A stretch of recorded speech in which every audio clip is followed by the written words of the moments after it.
Чек арага байланышкан кыргыз-казак өкмөт аралык тирешүү уланууда. Дүйнөлүк соода уюмунун арачалыгы да маселенин чечилишине көмөк көрсөтөрү күмөн болуп турган чакта Казакстан Кыргызстандагы сүт, эт жана кондитердик азык-түлүк чыгарган торт компаниянын Ак сүт, Риха, Куликовский, Эмилия продукцияларын өлкөгө киргизүүгө чектөө койду.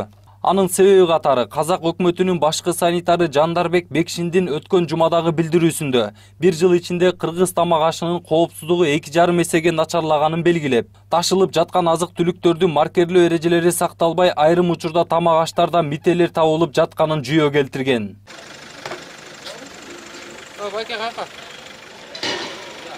Ал эми кыргыз өкмөтүнө Казакстандын бул чечими боюнча расмий маалымат келе элек. Мамлекеттик ветеринардык көзөмөлдөө башкармалыгынын башчысы Манас Майканов кыргызстандык компанияларга карата жаңы чектөөлөр тууралуу алар жалпыга малымдоо каражаттары аркылуу гана маалымат алганын белгиледи. Бирок бул тууралуу азыр Казакстан өзүнчө токтом чыгарып, убактынча бөгөт коюп тур.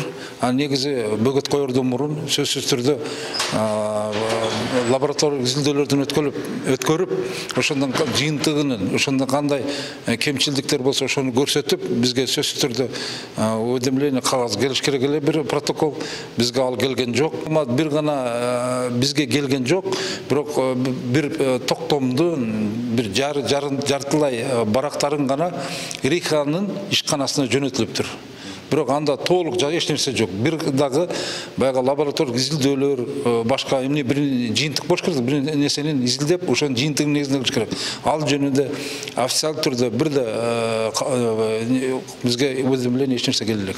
Ал арада Кыргызстан Ак Тилек өткөрмө бекетинен Казакстан тараптан келе жаткан 302.400 дана жумурткаларды тамак аш коопсуздугуна жооп бербейт деген негизде артка кайтарды. Бул Казакстандан бизге келген, бирок негизи келер алдында буну сөзсүз түрдө ветеринардык коштоочу документтер болот. Алар сөзсүз түрдө баягы бажы биримдигин талабына ылайык болуш керек. Себеби бардык 5 өлкө бирдей.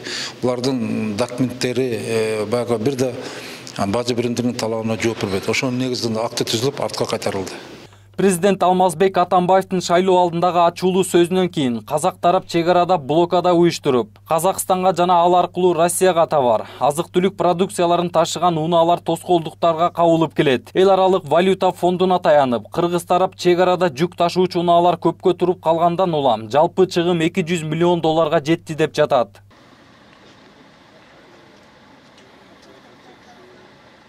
10 ноябрда маселе Дүйнөлүк соода уюмунун товар соодасы боюнча кеңешинин жыйында да каралды. Чек арадагы кырдаал боюнча арызды Дүйнөлүк соода уюмуна Кыргызстан берген. Ал эми эки өлкө ортосунда кырдаал боюнча эмне чечим болгону азырынча жабык бойдон калууда. Жоодар Бузумов, Дастан Кадыркулов, Азамат Жумадилов, Next TV күндүн темасы үчүн.